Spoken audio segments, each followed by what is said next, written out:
Welcome to the Life Your Marriage podcast Woohoo! and YouTube channel. Yay. We're back. We're excited. We're back. It's been a while. It's been a minute. It's okay. It's okay. So today we're talking about giving 100% to your 50%. We're going to kind of break down what that means. Sounds confusing. It sounds confusing. Sounds mathy. It's really Way not. too mathy for me.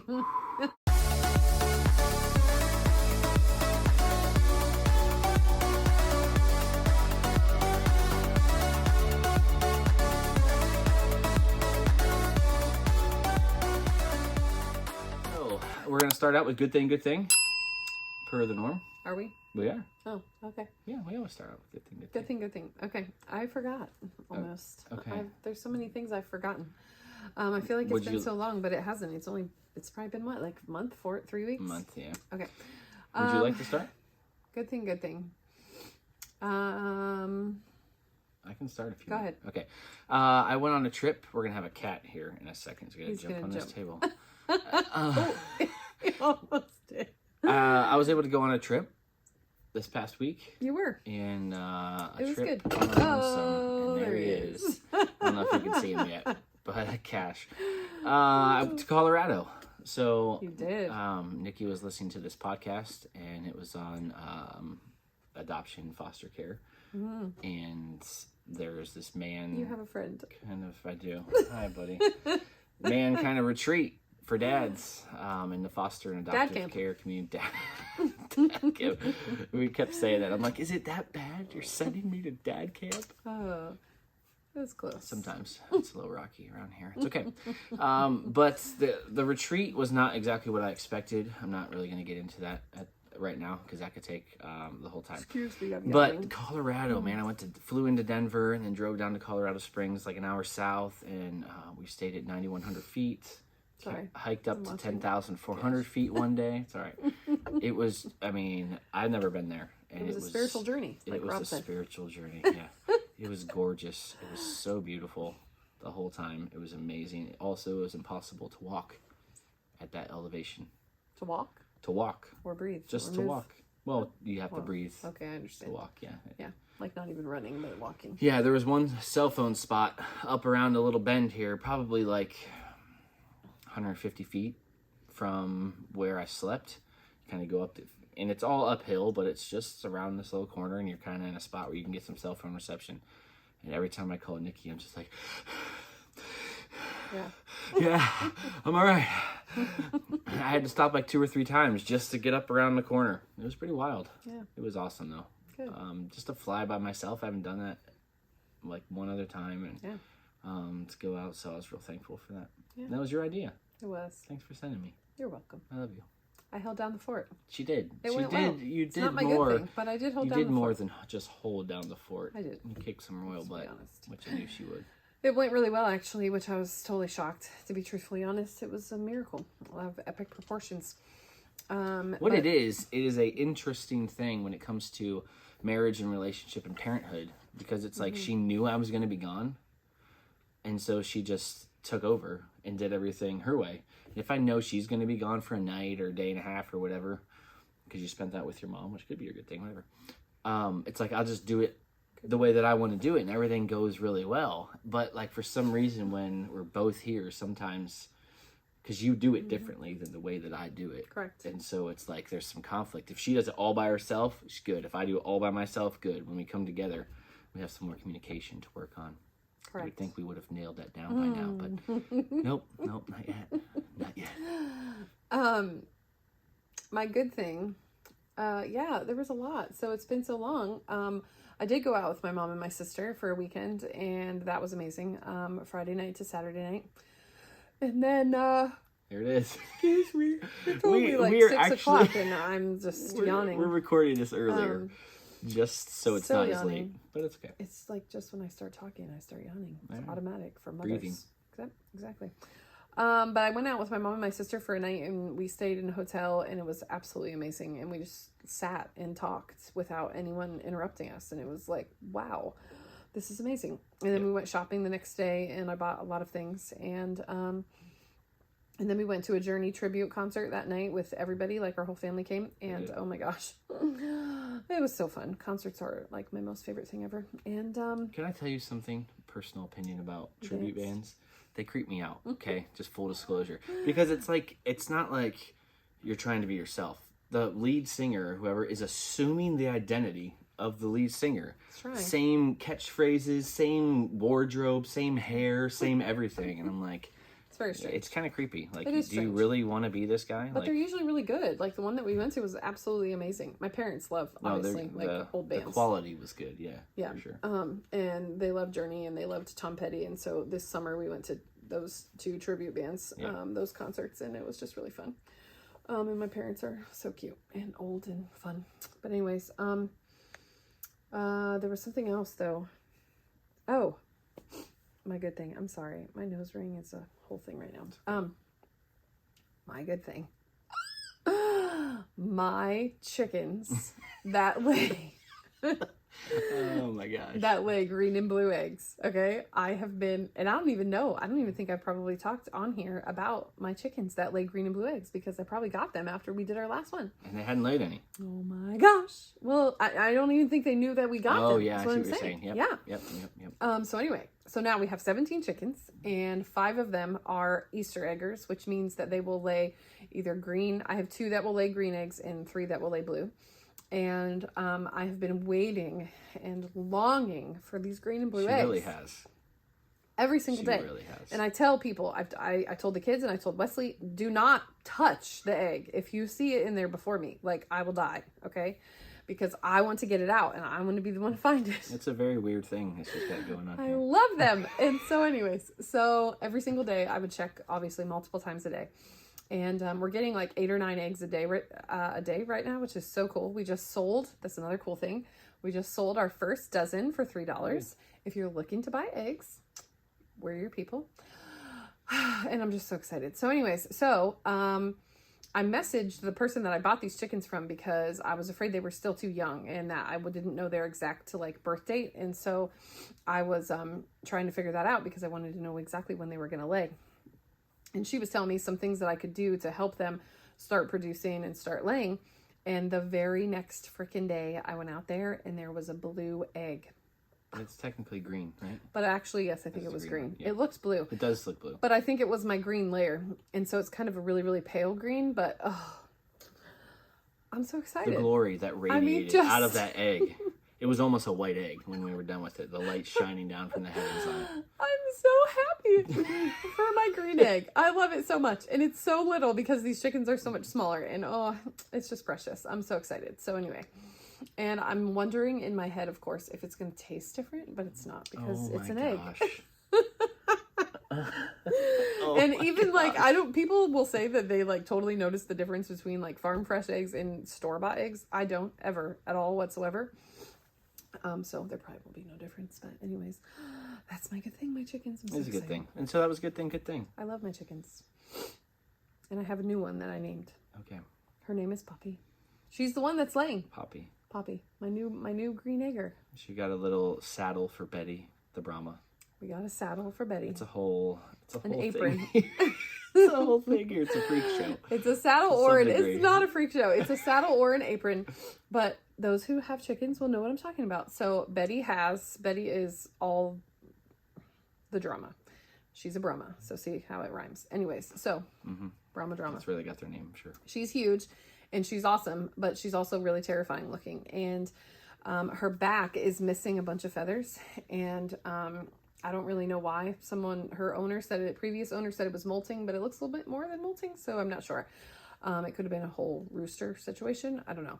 But anyways, she's missing feathers. And so you have to buy her a cover that will cover that because the other chickens will peck her there because it's this bright red spot that just looks interesting to them and they want to know what it is. And so we had to buy her either an apron or a saddle, whichever you prefer. But it has watermelons on it and she's super cute. And that's your chicken update. And now, and now she probably gets picked on way more than she would have if we wouldn't have put it on her. on the schoolyard. They do. At recess. She's always alone. She is either alone or she follows the other Brahma around. I'm not even kidding you. She's the bottom of the pecking order, and she's the biggest freaking chicken out there.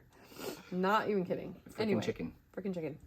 Betty. She's the best. Betty. Okay, you have a song you've been listening to? Do I have a song? I'll let you think. I have one. So, I may have said this one I think before. yours is mine. No, I doubt it. Dancing by Elevation. Oh, yeah. I love it. I've just been listening to it. Have you? I have. Cute. It's a very romantic husband and wife song, but also with Jesus and kind of the love story. How much he loves us. It's just awesome. I love it though. I feel like I don't even think of it as Jesus, like how he loves us. I just think of it as how he sees a marriage, like and how he brings two people together. I don't know. Is that part to the right, to the left, where you step by step? Yes. So good. It's like a whole dance. Our whole life is just like a big dance. One big jam. It's good. Yeah. Dancing by Elevation. Look it up. Do it. You won't regret it. I don't think it's Elevation though. It's Elevation. No, it isn't. It's Bethel. It's Elevation. Anyways, Carry My Soul. It could be Bethel. Nice have me second guessing. I'm looking it up. Okay. Carry My Soul. I'm leaning into the mic, so it's going to be super loud. Hold on. Oh, that's not what I want. Dance. Why am I doing this? I think I'm all messed up. You look it up. Yeah, I'll look it up. You talk. Mine is Carry My Soul by Phil Wickham. And it's the acoustic version, and it is just so good. And it's a song that we used to listen to all the time that we haven't lately. And but then like it came back up the other day, and I'm like, oh my word, this song is unbelievable, and I love it. And so Phil Wickham, anything by Phil Wickham is so good. What does that say there? Oh, it says Elevation. Oh, it says Elevation. Okay. It does. Just for the record. Oh. Let me make sure this phone's off first. It is off. All right. Okay. Anyways, yeah, he's really good in that song. It's an older song.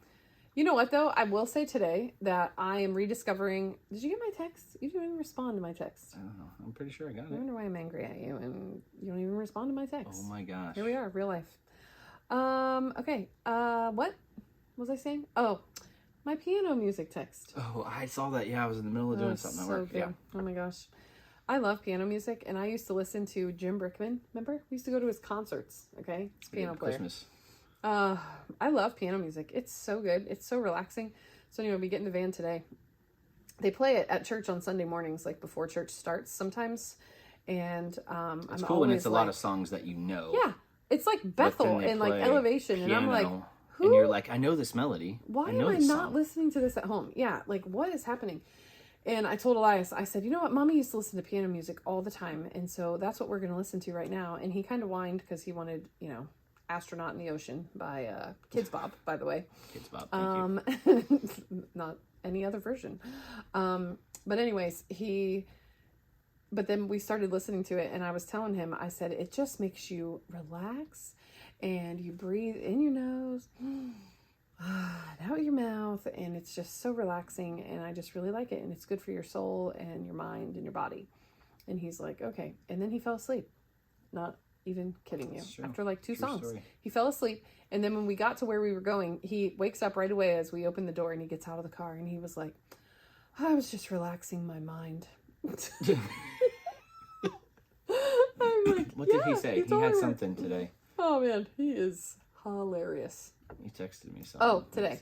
Thank you. So many stories. I'm sorry. It's just been too long. So today we brought Roxy up. Roxy is his bearded dragon, which that's a story as well. Just go. We brought Roxy upstairs, and he holds Roxy. And when you do, you got to get the animals out of the house. Yes, I'm sorry. You got to get all the dogs, cats, everything. Because he'll just get really. She will get really nervous. Real nervous. Yeah. So anyway, so he comes upstairs and he sees a cat, and so he takes the cat, and it's Cash, and he throws him outside. And he shuts the door, and then he opens the door again, and he whispers out through the crack, and he's like, this doesn't mean I don't love you. I do. And then he shuts the door. Oh my gosh. I don't think we've ever said that to him, as we shut his room door. Yeah, I was just absolutely dying. But anyway, he's awesome. Okay. He's 6, and it's great. Cool. All right, so what we're talking about today, giving 100% of your 50%. Math. And math, not really. Kind of. Don't get scared by the numbers. If you're not a math person, it's okay. I'm scared. We'll break it down for you. 50%. Sorry. The whole deal. Sorry. We're just having a good time here. So on this little dad camp, retreat. Hi. So one of the things there were a lot of things that, to be honest with you, did not apply at all. You kind of got to filter through. It's a whole story. Anyway, but something that I did take away. A whole story. It is something that I did take away that really is impactful to me is this concept of 100% of your 50%. And it applies to parenthood, it applies to marriage, it applies to work, it applies to any relationship with any other human being. And essentially what it is giving 100% of your 50%. So in any relationship, it's a two-person relationship with you and me. So I can give 50% of it into the relationship and you give your 50%. I can't do any of your 50%. Yeah. Right? I can't control you. I can't manipulate you. Like, I can try, and I've done that before. But it's like, you do your 50%, I do my 50%. But I have to do my 50% with excellence. 100% effort goes into my 50%. Some of the guys, they were just talking about, how they've been slacking or whatever. And it's easy for us to do sometimes. I need this time for me. And that's fine to have some time for us. But I think sometimes, especially in a marriage and especially in parenthood, at work, I feel like sometimes we're held to standards and it's almost like you have to do your job. And so you do your job. But at home, in a relationship, in a loving relationship, there are things that, like, you can take for granted with your spouse, and you can, she'll do it, or Absolutely. I'm gonna sit down and let her do it, or he'll make dinner, or whatever it is, and Or I'm going gonna let the kid watch YouTube for 3 hours. Yes, also that's something that can happen as well. It is. Yeah. Just wanted to say that. Okay. We were watching it together, having a grand old time. Were you? Anyway, it's one of those things where I make a decision and I'm okay with that because we were doing it together and I was exhausted and we lay there together and it's okay. We're fighting right on the podcast. You can see our faces. Doing life together. Remember? What was it? I always forget what it is. Learning out loud. Learning out loud. And so it's just it's a thought. It's something to think about. And to ask yourself, okay, and in this situation, on my day-to-day, when I wake up in the morning, am I giving 100% of my 50%? Is there something else that I can do to bless my spouse, to take care of her, to help him, whatever the situation is? Yeah. One of the things, and I don't know if Nikki even knows this, but I do this on the daily, is I get up early at like 4:30 and I get coffee every morning because it's 4:30. And usually the coffee water, we have a Keurig, is almost gone. And every day I fill it up. So that when she goes to get her coffee in the morning, she doesn't have to fill it up. I love you. That's really nice of you. Yeah. I did not know that you did that. And it might sound like a dumb thing, but I'm blessing her without even, I'm telling her just for the benefit of this and maybe for later. Just kidding. So I forgive you. Yeah. For the 3 hours of YouTube that you let our kid watch. Yes. Okay. Yes. That's how someone controls another right there with manipulation and guilt. Just kidding. I love you. Okay. Only a manipulator would know that. Oh, yeah. Former. See, here we former. are. See, here we are, learning out loud. Former manipulator. I'm sorry. I didn't say former, because that is true. It is former. I'm not a manipulator anymore. But anyway, something like that. Like, is there something I can... Okay. Sounds good. I love you. Is there something I can do in the morning to help my spouse? Is there something I can do in the afternoon? Is there a way I can bless my kids? Is there something that I can do to get ready for bed? Giving everything that I can, but so it's a two-part thing. It's about it's almost like doing work and pouring in and pouring in and pouring serving. in and pouring in and serving. Yeah. Yes, in all the ways and all the things to enhance the relationship. But then there comes a point where you can only do what you can do. To me, I really think this is the most important part of it. I mean, because I feel like... This is what I took from it. Yes, this part. Right. And I feel like a lot of people would... I mean, I would venture to say that over half of relationships, marriages, parents, and children, whatever relationship it is, you feel like you are doing everything you can, you're loving them well, you're serving them well, you're doing things well. But I think people miss this part that you're going to talk about. Yeah. So the next part is after you pour in everything you can, and you're not going to be perfect at it. Yeah. And you're not going to, it's not, and you don't need to be stressing out like, oh, I need to be doing more. No, I mean, I feel it's like just, there's okay, what can I do with my time? But yeah. How can I use my time to serve the family, serve my wife, serve my boss, serve whatever situation I'm in that moment? How can I use my time effectively instead of sitting there and scrolling, which is easy to do for hours and hours, or I don't know, something innocuous like watching YouTube with your son for 3 hours. Instead of it's going to be a thing. Instead of trying to constantly do more, like you don't have to stress out about it. We're you not just striving here. No, that's not what we're talking about. No, it's being a good steward of the time that you have. It's being aware and being in a relationship. Like that's what it is. Right. Being loving towards another human, being Jesus to someone else, serving. I mean that's. So you do all of that, and that is your 50% that you're giving. You're giving 100% into your 50%. After that, I don't want it to sound bad, but you take your hands off. You're done. You're done. You're done. Yeah. It's almost like a you do you boo situation. Kind of. I mean, it's not that you don't care about the other person. Like, whatever, dude, you do you. Well, no, because you did your 50%. That's not what that's not what the 50% is about. You do care. That's why you did. But what this is for me, and this is a big thing, especially for my kids, I think, is when you start trying to trickle into someone else's 50%, that's when you're starting to control them. You're trying to you've done everything you can and you feel like you need to do more. There were stories that I read this week about kids who, growing up in foster care, a lot of trauma and a lot of drugs and things growing up and even being real young and a young teenager getting held up at gunpoint because that young teenager was a drug dealer and selling coke and all this kind of stuff, and just horrible, terrible things. And listening to that dad, he's doing every single thing that he can. Yep. Every single humanly thing, that he can even think of. Yeah. He's trying. And at some point, it's up to his son.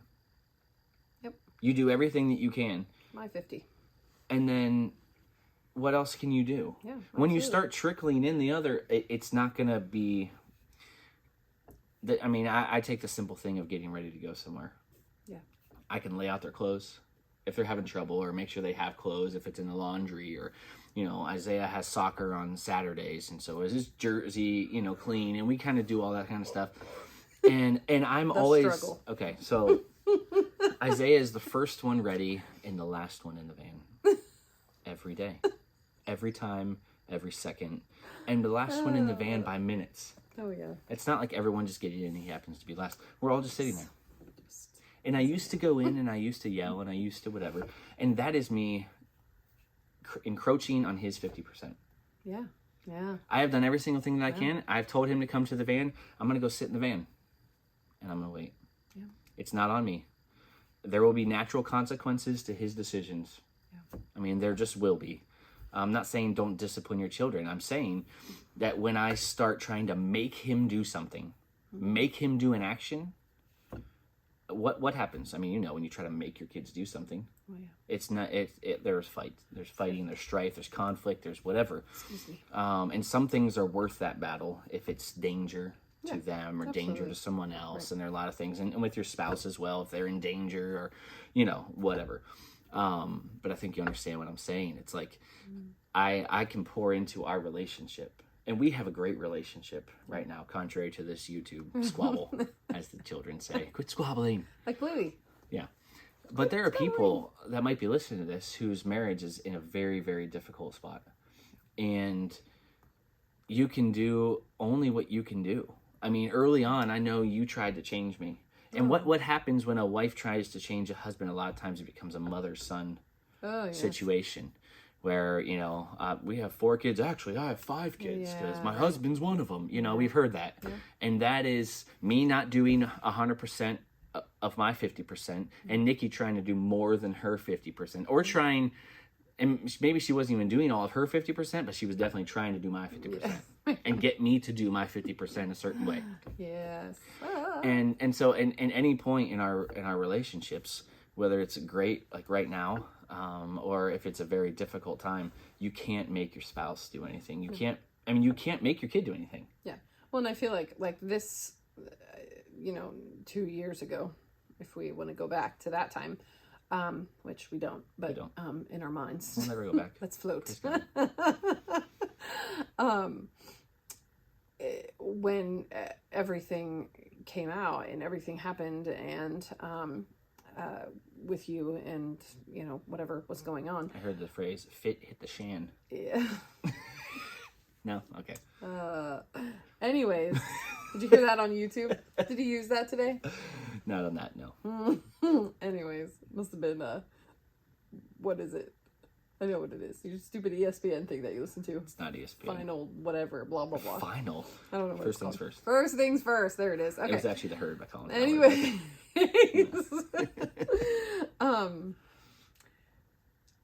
I feel like that was the point for me that I was like, okay, and let me go back. I feel like I'm talking in circles. I'm getting nowhere. So when we first got married, it was definitely a mother-son situation. Yes. Okay. Like Wesley was 19. I was 22. I was controlling. I was the first kid, like, type A personality, kind of just bossy and, whatever. Anyways. And so he was not the baby of the family that and way. Very immature. Yes. And so it led to... turned into, like a mother-son situation, which obviously you can't be married like that. It's pretty ridiculous. It's not a marriage. No. And once we got that taken care of and under control, then for many years it was great and it wasn't that way. But then when sin is still a part of your life and there's not freedom and there's not identity, then obviously that control and those things try to just sneak back in. And so 2 years ago, though, I feel like I was definitely to the point where it was like, you got to do your side because I can't do that for you anymore. And so I'm done doing that now. And I don't want, for us, in reality, what that looked like is I don't care what's on your phone. I don't want to see what's on your phone. I don't want to see what's on your computer. I don't care what's on your computer. Yeah. You've got to figure this out. And in the long run, I'm not going to sit in a relationship that is broken and not being fixed and the person is walking all over me. That's not what I was saying. But I was saying... She was saying you take care of your 50%. I'm tired of trying to take care of it. I'm not handling it for you. Yeah. You handle the 50%. And in the meantime, if I feel like you're not, or I feel like, people are still coming to me and telling me things that they're finding out about you, then we're done. You know what I mean? It was... But it was, thank God. You had to take your hands off. Yes. I had to say, you are doing you, because I got to do me. I can't, in that situation, the turmoil that we were in, it had to be me and Jesus. And then it had to be me and you Jesus. and Jesus. So that then it could be us in Jesus. And, and that's the thing. Thank you God, can't, that's what it's turned into. You can't do your 50% by yourself. Yeah. You can't give 100%. Absolutely. I listened to Damon Thompson today, and he said something. Oh gosh, what was it? It was so good. DT, are you with me? Oh yeah, being in the church ain't going nowhere. We listened to that song the other day. We didn't because that's not a song. GP, are you with me? I know, but I made it DT. Mm-hmm. Anyway, we're just... Also, we listened to, we played Jesus Freak by DC Talk for our kids. Okay, old school Christian music. And it's hysterical. And Elias now sings, what would people think when they hear that Jesus is a freak? What will people think if Jesus is a freak? Seriously. That's good. Play Jesus Freak for your kids. Okay, anyway, so back to what we were talking about. The 50%, you can't do it by yourself. You can't fully do the 50% by yourself. And Damon Thompson was basically saying something to the effect of, no, oh my gosh. Ticks. Basically to the effect of, you, in Christ, you don't change who you are. You become more fully you. Oh, yeah. You become more fully you than ever. And that is what you need to fully do your 100% of the 50%. You need the power of God to do that. Yeah. There will be holes and there will be gaps in any man-made effort and any attempt to do it. You're going to fail. It's just the way it is. It's an effort in futility. But you have to have the Holy Spirit because you have the fullness of God. Yeah. When you're as a believer, you have the fullness of Jesus. I've said it before, I think on here, but the Holy Spirit doesn't give us the seeds of the Spirit. Yes. They're the fruit of the Spirit. They're The full grown. Spirit. You're never going to grow in patience. You're never going to grow in it. Never going to grow in it. And it might sound weird, but you have it. You have the fullness. We've been blessed with every spiritual blessing under heaven in Christ. 100%. As Jesus is right now, he doesn't need to grow in patience. 1 John 4:17. As he is right now, he's lacking nothing. We are in this world right now. In this world. So we have everything. So we can fully give our 100%. 50%. We can walk in wisdom and understanding and knowing, okay, I do need, this will help my son, this will help my wife, and then we can take our hands off. Yeah. And she's got to take care of her own relationship with Jesus. I can't make her. Yeah. I can't make her be faithful to me. I can't make her speak life to me. She can't make me be faithful to her. She can't make me speak life. She can't make me be a good husband. All the things you can't do that, and you're going to drive yourself insane. You're going to bring strife into your marriage because you are trying to encroach on someone else's 50%. And the thing is, when you finally take encroach. Was that your toilet paper word of the day today? Encroach. No, but I did watch football yesterday. You said it a few Encroachment on the defense. Number 98. 5-yard penalty. I love you. Still second down. You're so cute. I've said What it a twice. weirdo. Okay, I You was have. in the You've middle said of it saying twice. something. It was so good in my head. Sometimes you're saying things, you're like, man, Jesus, thank you. What are we talking about? Encroachment. Encroaching. You're Thank encroaching. you.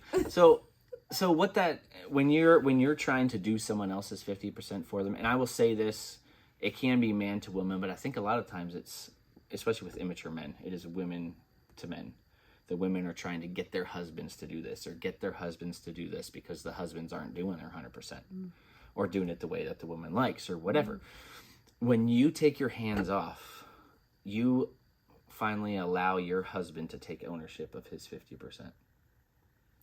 And she had to take her hands off instead of trying to keep me faithful or instead of trying to check my phone or if I worry enough or if I think about it enough or if we put enough guardrails around it or if I do this or if I try to control it, all the factors, then everything will be fine. No, if she can, when she takes her hand off of my 50%, it's up to me to make of it what I'm going to make of it. Well, because in all reality, too, you can't. No. You can't. It's an illusion. You can't. You can't control it all, you know. And that was something that I had to learn and that I had to break down and really process, like that I couldn't control it all. And she's not made to control it all. And that it still fell apart even when I tried to control it all, you know. Yeah, so that enables me to then take ownership of my part. And then I start becoming more myself. I start becoming the man that God had always intended and who he has made me to be. And I start kicking butt by the Holy Spirit. That's in the Bible somewhere, right? Kicking butt by the Holy Spirit. Yeah. My 100% into the 50, and then she doesn't have to worry about mine. Well, and so does she, because and you can do yours. Become more of who you should be instead of trying to control everything. I mean, it makes sense. It's the two become one. So I'm working with Jesus and just intimacy and spending time with him, and he's making me more like him the longer I spend time with him. Same thing with you, and then I'm going to be doing things. It's not going to be a forced effort where, all right, I know I'm going to get yelled at if I don't do something today. No, it's the Holy Spirit inside of you. You spend time with Jesus. He makes you like him, and then you start living out life in selflessness to your spouse who is doing the same thing, and then you're both living selflessly for each other in every single place. And so life is being poured all in your marriage. You do the same thing with your kids, even if they don't reciprocate because they're young. You know, our kids are almost 10, 8, 6, and 4, and they're not emotionally, for sure, able to handle a lot of things. They're kids, and there's a lot of trauma and things too, which can stun it even more. But you do your part. You do your part, and that is literally all you can do. You give 100% to your 50%. It's good. It's a word. I think for me, it is it takes away stress. Absolutely. Takes away anxiety, because it's relief. I cannot control everyone. I can't go to work and control all my coworkers. Yep. I can't control my employees. I can't control my boss. I am focused on I can do my job, and that is it. When I go to church, I don't have to worry about if anyone else is praising God or singing or raising their hands or what they're doing with their kids or their family or I got it. No. Y'all don't want to worry about what I'm doing with my kids during church. Let's be honest. My kids be cry during church. You just worry about yourself, and your relationship with Jesus. And the I feel Holy like it's the Spirit. same thing we tell our kids all the time. Like, oh, she did this to me and she did that to me, and it's just so terrible, and blah, blah, blah. And it's just like, okay, you control you. Like, you don't control anyone else. Like, they both hurt each other. It's like they both hurt each other, and one person will say sorry and the other person won't, and then the person who did's like, well, they didn't say sorry. Well, you can't make them. Right. You did what you were supposed to do. You did a great job. You apologized. These are the same things that we talked about in counseling today. They both had counseling today together, our two oldest, and for the first time in a couple months. And this is exactly what we were talking about, because legit story time this morning, I was in a shower before school, and someone came back and literally, like, I'm like, they opened the door and I said, your head has to be off. Like, your head literally has to be like detached from your body, because there is actually no way that you could possibly be screaming like that without blood everywhere. Like, everywhere. Your arms got to be like off, or your leg has to be like cut all the way through. Right, you have to be maimed for that to be justification for your screaming. Someone circled. They have the Amazon book came, for all of you, which you all probably know, the Christmas Amazon book, and it's beloved in our house. But of course, Amazon, being ridiculous, only sends one. Like, they don't send as many as you have children. Like, why would they not say? Hopefully they don't know how many you have. They shouldn't be. I mean, the Dean team has 4 kids. We so do we're have send Echoes 4 in the house, so they probably do know. Exactly. They'd probably be sending the So cops, anyways, actually. so they send one booklet, brochure, whatever they want to call it, magazine, and the kids go crazy and they love it. And usually it's this like massive bonding time where they all come together at the table with different colored pens, and then they circle, what they want. Well, one had circled it and the other just grabbed the book because they wanted to circle that too, and that was not okay with the other one. And what I want to say to finish that is that the other one then chopped her head off, because that's when the screaming happened. But that didn't happen. No one. There were no limbs, and there was no blood when I got out. There was just screaming. And so in counseling, that's what we discussed. How could we have made that better? I mean, you can't control him and he can't control you. And so we're all just in charge of our own limbs that stay on our body. And yeah. It's been really good for me, because I go to Celebrate Recovery every Thursday, pretty much. And I used to go for sexual sin. Praise God, I don't go for that anymore. But control. And control is simply living out of your 50%. You can only control. I mean, there are tons of sports metaphors, but they say it all the time. You can only control what you can control. Yourself. True. So control yourself, but don't just worry about you, boo. But do your 100%. Yeah, absolutely. I mean, do it right. Serving and loving, and absolutely. Kill it. Do the best you can. Make people's day. Make smiles, Live Jesus out to others in every moment of the day when you come home. Even when you're bonding with your son over 3 hours of YouTube, I mean, that was a Holy Spirit moment, whether my wife knows it or not. Yeah, definitely it was too, when you had to turn it off. Yeah. And he threw the remote. Yeah. Yep. Sure did. But I can't control him. I can't imagine why. I can't control him. No, I can't imagine why he threw the remote, though. I mean, why would someone ever act like that after watching 3 hours of YouTube? So you're saying that it's my fault? Absolutely, it's your fault 100%. So she's saying that I'm part of his 50%. You see how this works? No. I'm somehow involved in his 50%. This parenting needs another podcast. See? Yeah. That's the whole thing. I'm not going to win this battle with the women who definitely listen. not going to. What? That's right. Men, you get me. I understand. Sure, cut that out. I'm just kidding. I'm just having fun. What was I going to say? I don't know, You but made we me love lose you, it. and I love you very much. I love you very much. You're fun. You're something. So anyway, live in freedom. Breathe. In your nose, out your mouth, friends. Only take care of the 100% of your 50%. Love others. Give. Live selflessly. If you're married, make love. Make each other dinner. Yeah. Hold hands. Look into each other's eyes and say something nice instead of anything that we were talking about. I love you. I love you. Yeah. Your eyes red and bloodshot. Yeah. Yeah, you got pink eye? Nope. Okay. Think so. You're welcome. Something lovely like that. So, anyway, You're handsome. 100% of your 50%. I love you. We love you guys. I love you very much. I love you, and I love you. Life. Your. Marriage.